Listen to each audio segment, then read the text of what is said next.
La nuit tombe sur le village, tous les villageois s'endorment, tous sauf les loups.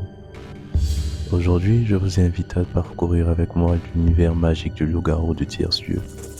Un jeu bien plus que populaire, aux origines méconnues et surtout à l'univers enrichissant. De son histoire à ses forces et faiblesses et surtout à la présentation d'un nouveau jeu, je vous invite à rester avec moi aujourd'hui dans cet nouvel épisode de Gencraft.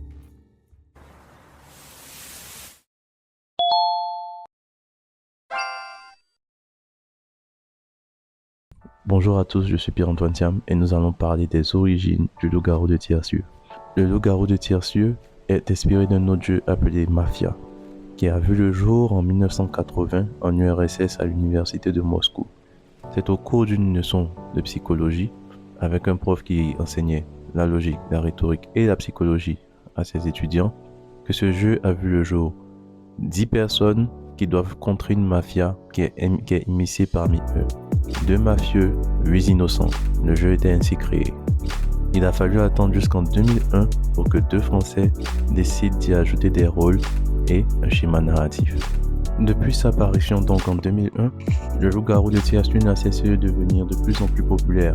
On le retrouve partout, en famille, entre amis, dans les chills, sur YouTube, etc.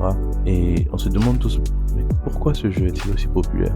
Dans un premier temps, c'est le caractère social de ce jeu qui lui donne sa force. Partager un bon moment en famille ou entre amis a toujours été ce que tout le monde recherchait, mais aussi sa simplicité. Beaucoup de personnes découvrent le loup-garou de Tiercieux et l'adoptent presque immédiatement parce que ce jeu est super simple, quelques cartes, quelques règles et vous êtes prêt à jouer. Cela dit, le loup-garou de Tiercieux a aussi des faiblesses. La première faiblesse est qu'il est souvent répétitif. Les joueurs commencent à avoir l'habitude de jouer les uns avec les autres et ça devient facile de deviner les rôles. Dans un deuxième temps, dans un cas où il y a de nombreux joueurs, l'attente est vite ennuyante. Aussi, le loup-garou de Tiercieux a été sujet à de nombreuses interprétations. Les règles varient selon un groupe ou l'autre et les gens ne sont pas toujours d'accord sur comment jouer, sur le timing, etc. Alors, chez Gen Games, nous avons créé un jeu inspiré du loup-garou de Tiercieux qui s'appelle Boardroom.